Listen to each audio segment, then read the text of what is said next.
First of all, I'd like to thank Julie Murphy for working with the museum for the past 8 years, and especially during COVID, where we developed these programs. If Gideon Welles was here, Gideon Welles created the Medal of Honor for the Navy, different design and everything from the Army. And I'm sure that he would make it happen that Julie would receive the Medal of Honor. But now she has gone to a better place where deadlines do not come, except the trouble is she's going to still have to work with me on my books, and deadlines never go away. Just like Father Neptune never went away. Gideon Welles is a fabulous person. In fact, he plays one of the most major roles in the Union victory during the Civil War. And it was his creation of the blockade that really made a huge difference. And as Gideon Welles was kind of born into leadership. His ancestor, Thomas Welles, came to Connecticut in 1639. He then became treasurer, secretary, deputy governor, and then governor. The only person in Connecticut history to hold those 4 positions. Now, he's born in Glastonbury, Connecticut in 1802. His father was a shipping merchant. His father was a Jeffersonian Democrat. He actually was part of the 1818 convention to redo the Connecticut Constitution. Believe it or not, after the Revolution, they kept the same one they'd had since 1637. So it was time to modernize, and that Constitution was important because it ended, it stopped having, you had religious freedom in essence, and many of the states were starting to go towards what we call religious freedom. Now, he went to Cheshire Academy, which actually is the Episcopal Academy at Cheshire. He got his BA at Norwich University, which then was called American Literary, Scientific, and Military Academy. It's the only military academy in the North at the outbreak of the Civil War. He was not born to be a soldier, however. When he graduated, he will actually become a lawyer, but not for long.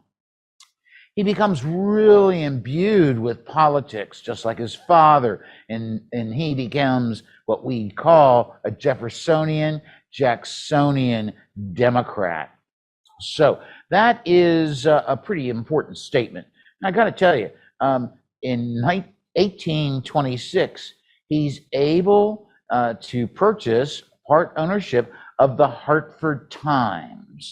Now, if we do that math, he's 24 years old. So, and he loves writing. He never practices law, but he wants to be a journalist. And he wants to be a journalist primarily because he wanted to make sure that the people knew of the needs of the common man and also the rights of local government, which is something that Jackson eschewed. Now, I have to say that Jackson, of course, Welles is going to support Jackson in Jackson's first run for the presidency, where he loses to John Quincy Adams, and then for the next 2 elections. And so he actually becomes Jefferson's advisor for activities in Connecticut. So you got to realize he's in a power state, and he actually will form, in 1849, we have the end of the Mexican War. And the end of the Mexican War brings forth one of the big problems for America, and that is the westward expansion of slavery. And he is totally against that. So he will help form what is known as the Free Soil Party in 1849, and then he will join the Republican Party in 1854. Well, He used to write for a Democratic rag, as he would later say. So he has to create his own newspaper, which is known as the Hartford Evening News, because he's endorsing states' rights, but he was against the right of individual states to legalize slavery and the expansion of slavery into the newly settled territories. Wells advocated very strongly, and he's an early one, for total abolition of enslavement. That's really pretty powerful. Now, while he's running a paper and writing editorials and being an astute political thinker, he also serves in several political positions. His first one was the Glastonbury Tax Office. Then he becomes a delegate to the Connecticut legislature between 1827 and 1835, and he becomes comptroller. He quits being a legislator, becomes comptroller of Connecticut, of public accounts. Then he gets named postmaster for Hartford. Now, you might think a postmaster, what's the big deal? But it's a huge sinecure that people sought. And he served as such from 1836 until 1841. So he actually served in James Polk's administration as chief of the Bureau of Provisions and Clothing for the U.S. Navy during the Mexican War, from which he will resign as a result of Polk's stance about the expansion of slavery. This makes him begin to think what he should be doing and what he should be supporting. And being a dedicated anti-slavery individual, he had to make it a point to resign from this position. Now, what makes Wells the person to be with Lincoln? Well, as we all know, the Republican Party didn't do well with their first candidate, Fremont, and so Lincoln, there's a big thing, there's several people running to get the nomination. William Seward at the beginning is the leading candidate. However, Lincoln when Wells met Lincoln, he was so totally impressed by Lincoln, his speech, his thoughtfulness, and his vision for a free America. When I say free America, without slavery.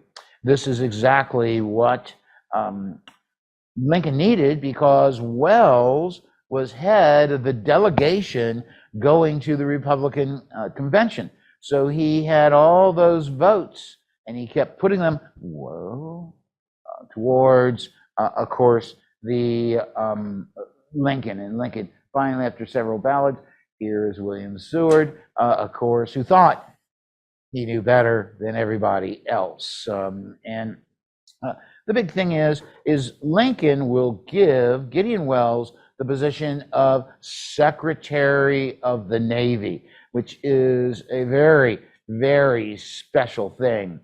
Now, I got to tell you, William Seward, actually tells Abraham Lincoln, I can do all this work for you. You can just be a figurehead. And Lincoln says, well, I don't think so. They kind of elected me. He actually gets involved in the secession crisis in a major way. Gideon Welles is learning how to be Secretary of the Navy. All that experience helps him do so.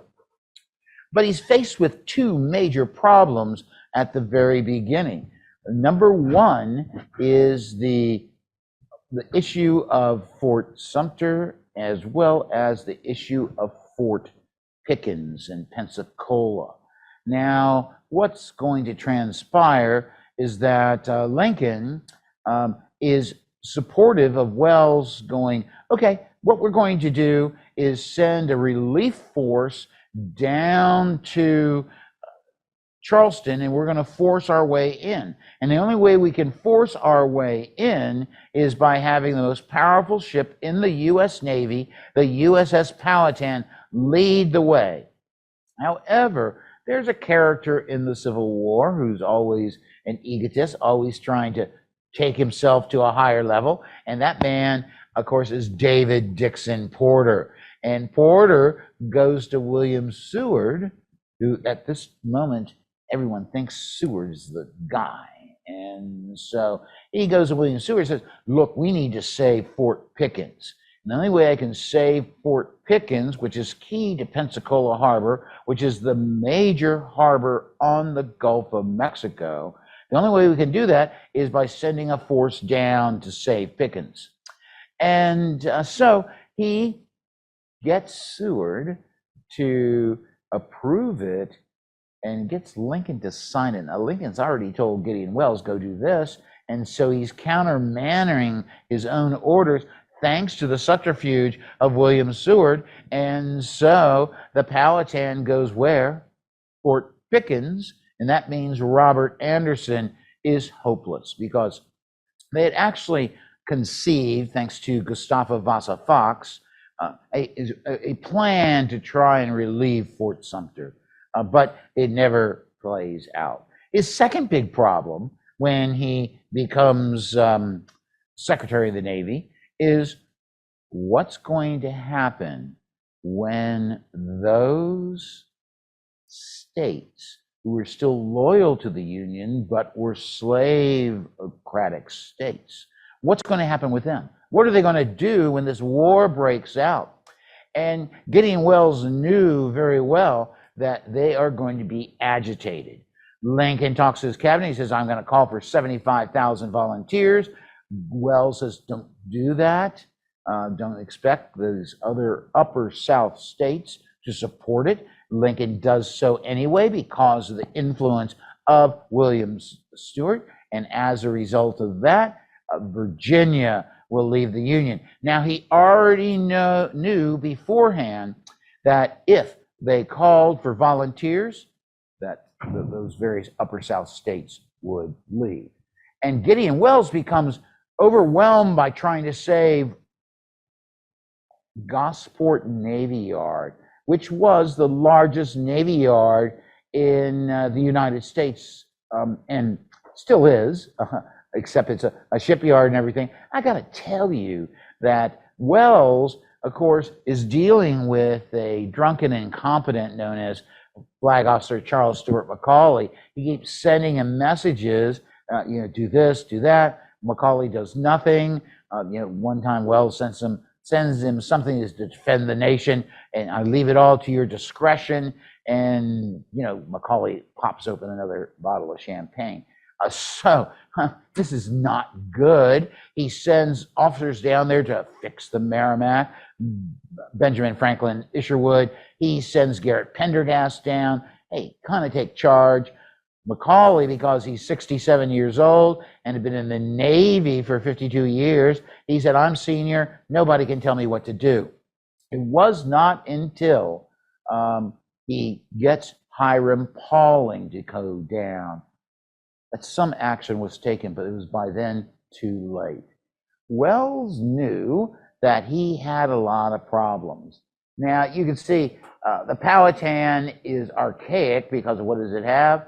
It's got a paddle box, right? But it was a ship that had served the nation well. The nations actually had a very poor navy in 1861. When I say a bad navy, I really mean it, because Welles had objected to this concept of the Anaconda Plan, which Lincoln and William Stewart. Now, William Stewart, Welles never trusted, but the idea was to create a blockade, go up the rivers. That's a great story all itself.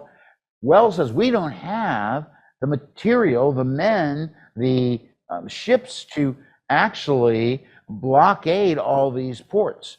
Now, I have to say that when Welles takes over, he has some serious problems. There are 90 ships in the U.S. Navy, and those 90 ships were actually half of them were in such terrible condition that they were not serviceable. So he's got about 40 ships. He has 1,500 officers, 200 of which go south, so there's demoralization within the officer crew. Those that were of Southern origin who stayed loyal to the Union, everyone says, can we trust that guy? And one of those people who said that they worried they could trust was David Glasgow Farragut. And so there's a great story about which I've told you all before. But the big thing is he also has 7,600 enlisted men.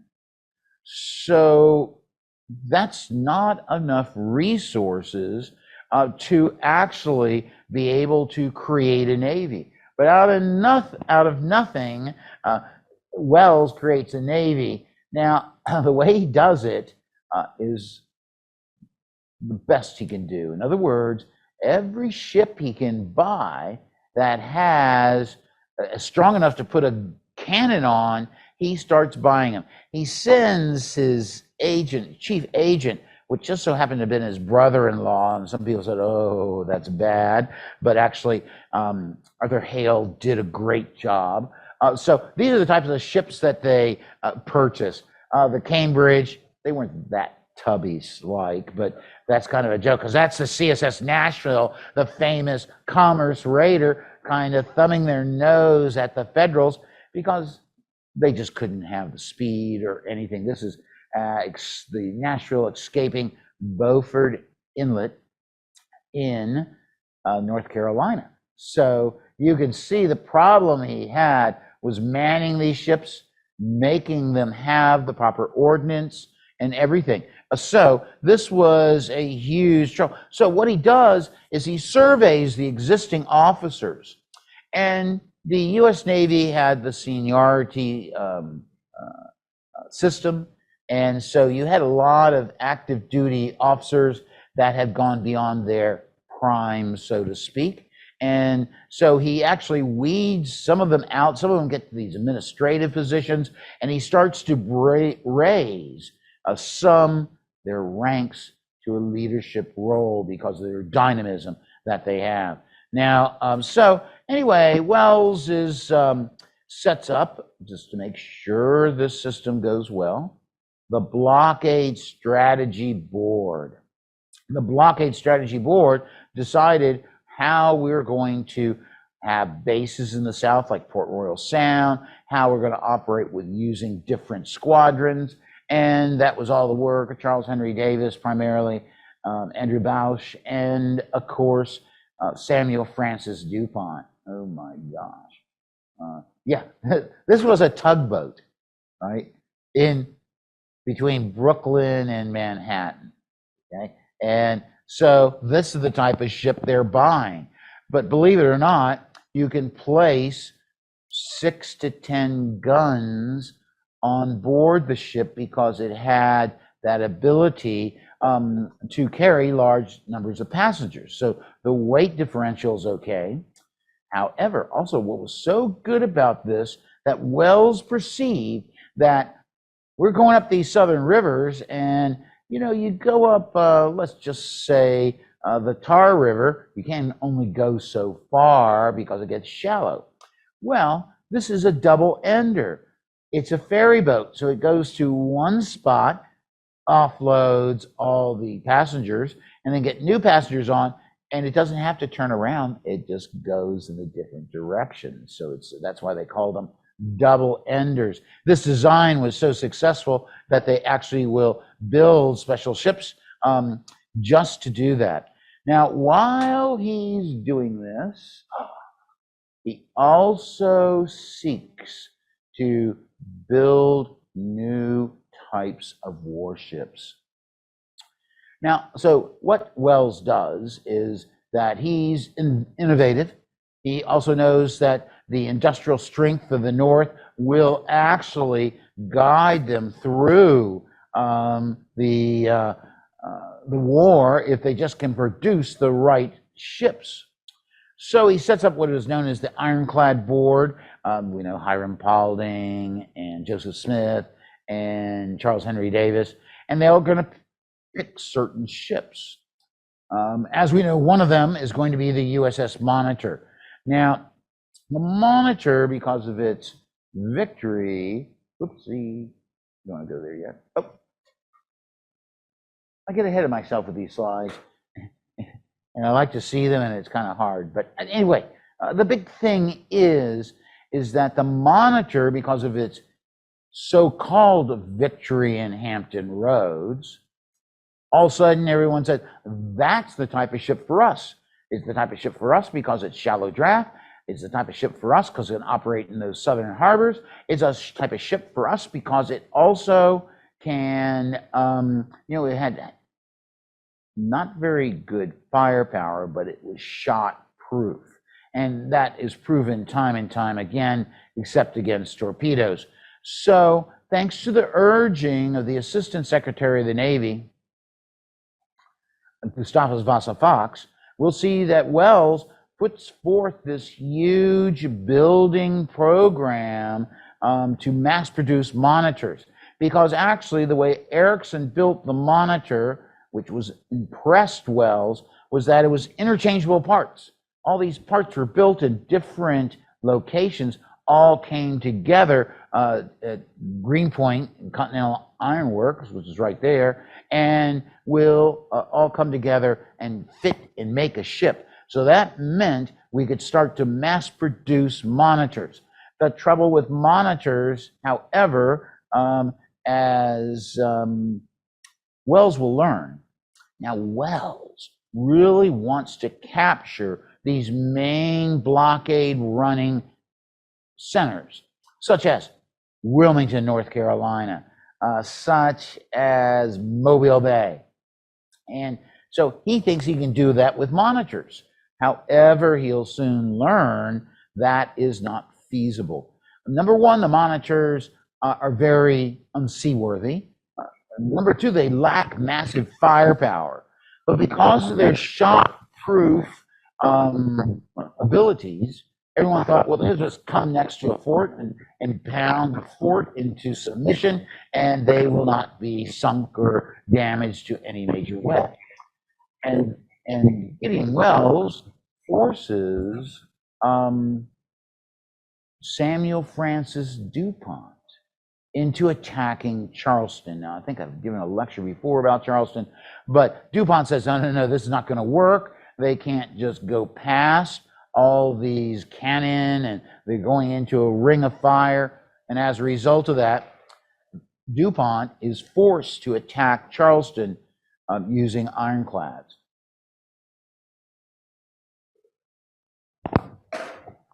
Now he tries all sorts of types of ironclads. This is the Tower ironclad Keokuk, which is going to be hit 93 times in Charleston and sinks. So DuPont was right. G.V. Fox refuses to accept it all, and so DuPont will be replaced. But you can see what this is telling us is that Welles recognizes the resources at hand. Welles recognizes that he has a powerful weapon. How can I make it work to stop this cotton for cannon trade? And basically, Charleston was a big failure. Now, the Washington Star commented about Welles that he created so effective a naval force that was never improvised by any government so quickly and with so small means at hand. From 1861, they had, of course, as I said, 45 seaworthy ships. In 1865, they had 671 warships. They were acquired by purchase, also by building, because he has to build multifaceted types of ships.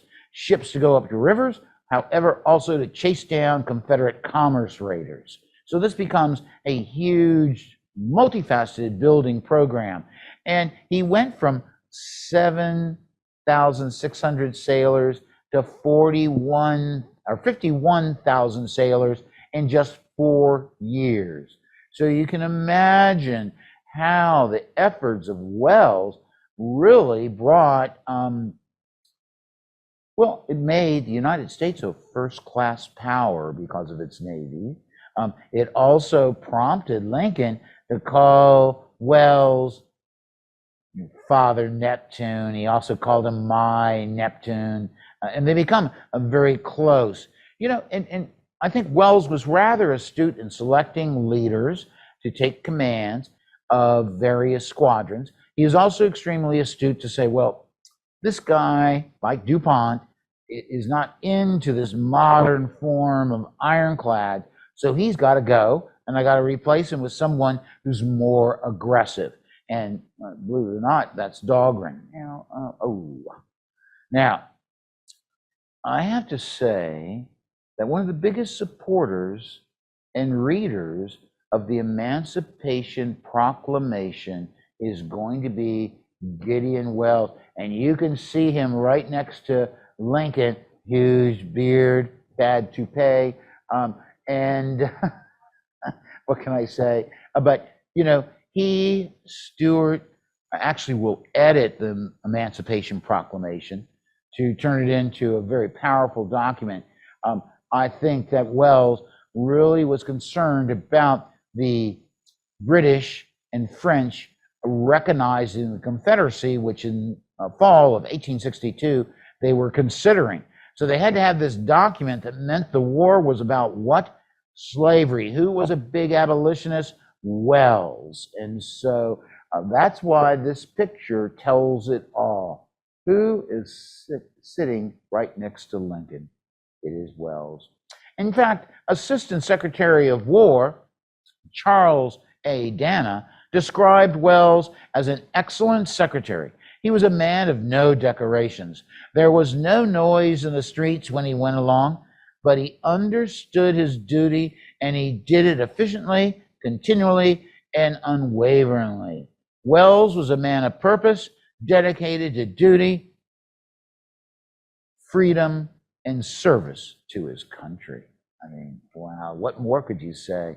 I have to say, Welles creates this Navy, and actually, and this is, of course, the failed attack on Charleston that I talked about. And there's some ships that are hit 50 times. It was just ironclads did not have the firepower.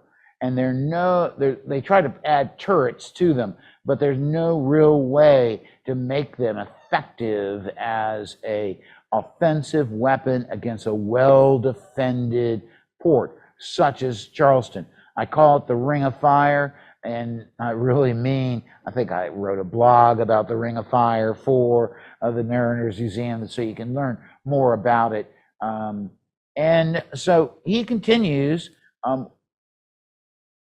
with this the monitor design, but he will eventually, he at the end of the war, why did the Union have a victory? It is thanks to Gideon Welles. We talk about Grant, we talk about Farragut, but the man that got the resources and the dedication to my purpose, it was all about who we know as Gideon Welles. And so I think that is a great attribute to who he was. Now, of course, he will organize the largest naval expedition, and that is in the capture of Fort Fisher. That was commanded by one of those officers that kind of rose to the top thanks to the support of Gideon Welles, and that will be the stepbrother of Farragut, known as David Dixon Porter, who commanded this attack. And so Fort Fisher, when it fell after 2 attempts on January 15, 1865, basically means that Welles had completed his duty. He closed all the Confederate ports to end their cotton for cannon trade. And I think that is just another symbol of who Welles was, dedicated to the Union. And so let's talk about Welles himself a little bit here. There he is. That is a bad toupee. He's got several, but that's the worst one, I think. But Anyway, Wells was a brilliant writer. He had actually married his first cousin in 1835. She was 33 years old. She was 18. So, and of course, she was Mary Jane Hale, and she actually came from a very distinguished family, just like Wells. Her father was a Yale graduate and, a leading lawyer in Pennsylvania and Connecticut. They had 6 children, 3 of whom died of childhood diseases. Mary Jane Wells befriends Mary Todd Lincoln. And why do they become close friends? Well, it's all about they both lost a child in 1862. And so they suffered grief, and they joined together in trying to contain and control that grief. And they also had to be able to, withstand their husbands always working. So they become very, very close friends, and they have a very strong bond between them. Wells was one of the first people to recognize and appreciate Lincoln's greatness. And Wells, therefore, had the confidence and friendship of the president and was actually at his bedside when Lincoln would die.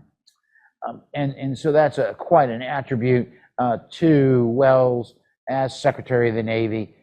And, you have to realize when Lincoln dies, Andrew Johnson takes over. And Andrew Johnson, Wells stays loyal to him because Johnson is trying to take those concepts of Lincoln, let them down easy, right? In other words, let's bring our nation together, not forcing a harsh reconstruction. And so in support of Johnson, and remember, they're the radical Republicans. The radical Republicans are really a force to be reckoned with. And so they want Reconstruction. Johnson doesn't want Reconstruction. So Wells and Stewart will form the National Union Party in 1866. And it was meant to actually break up the Republican Party between, radicals and not so radicals. And it's really trying to support what Johnson was doing. I have to tell you, Johnson was not a good guy. As we know, he gets impeached.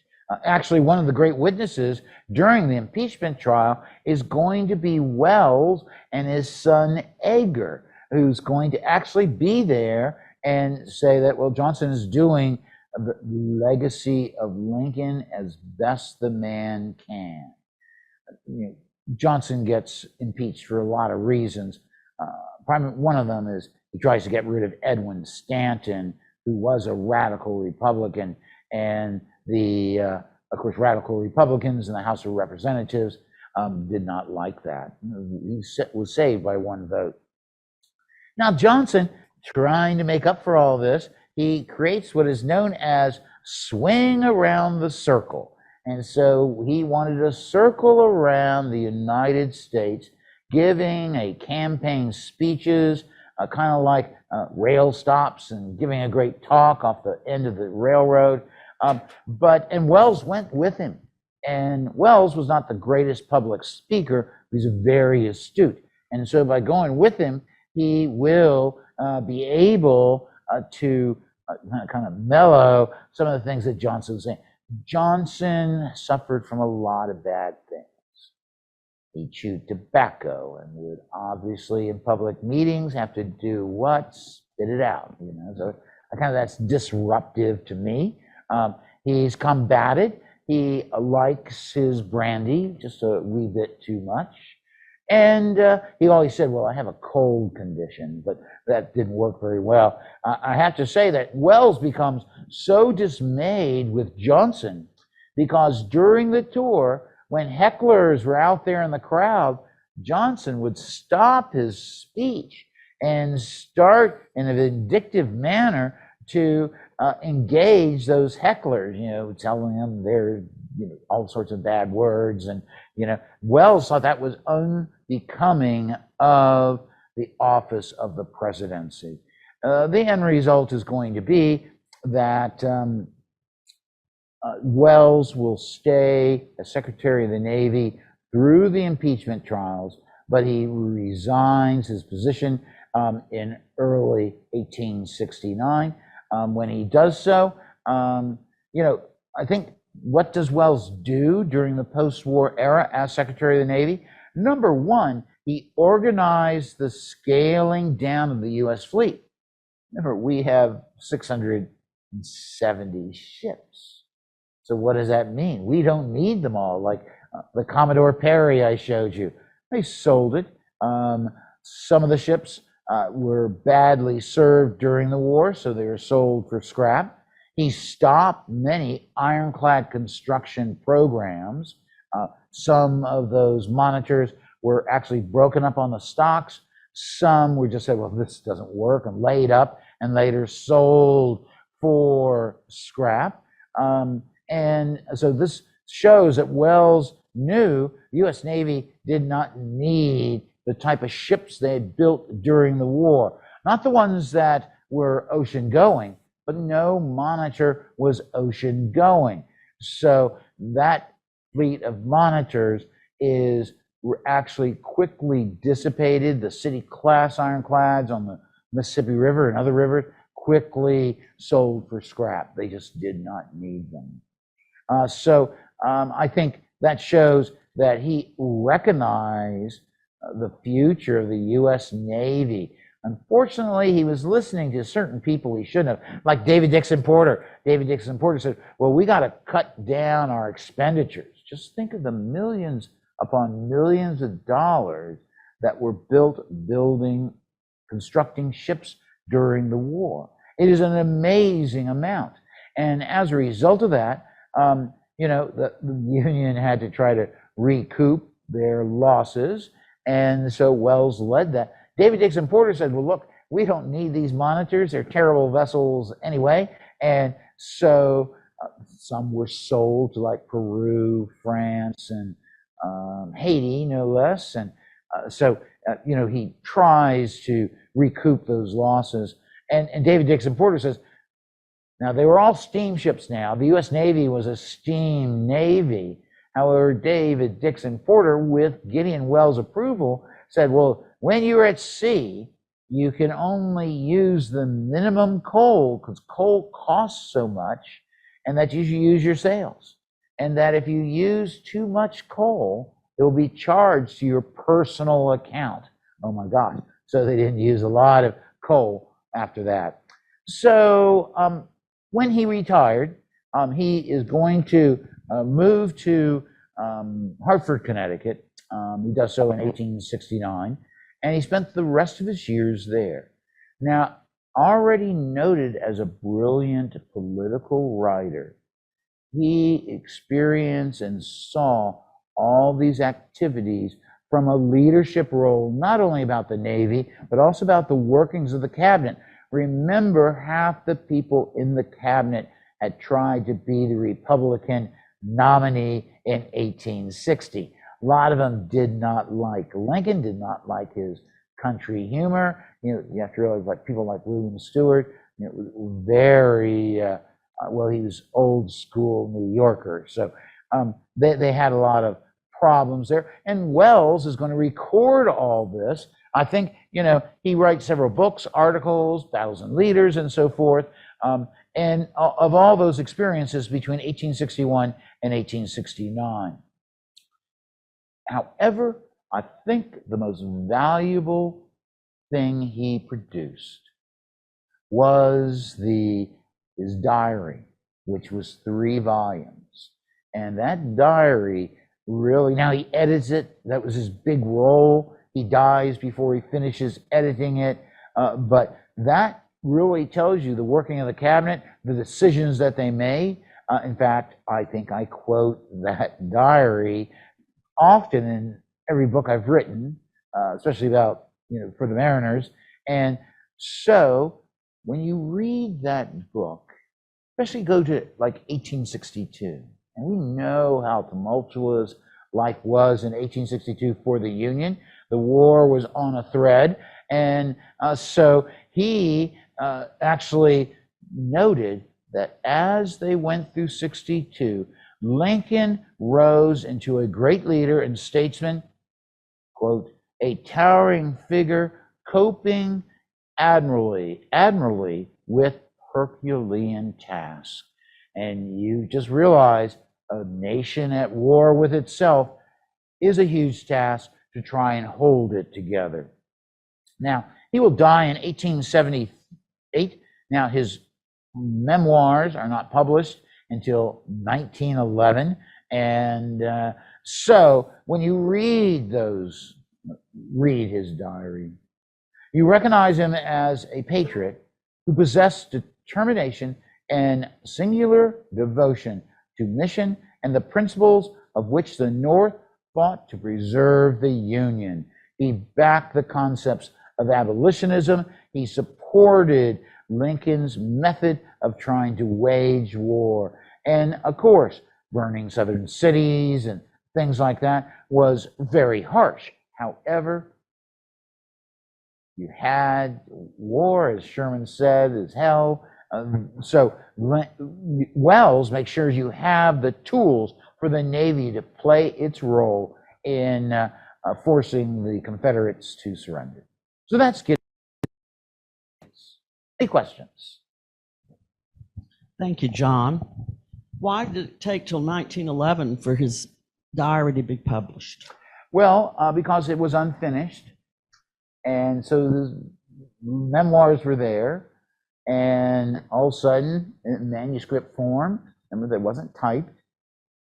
A scholar found them and published them. Because once you started to read it, every other thing that he wrote about the war was pretty nice, but this, I mean, he didn't. Simeon Cameron's a crook; he needs to go. Edward Stanton doesn't understand. I mean, it's amazing some of these astute statements he makes that I don't think he intended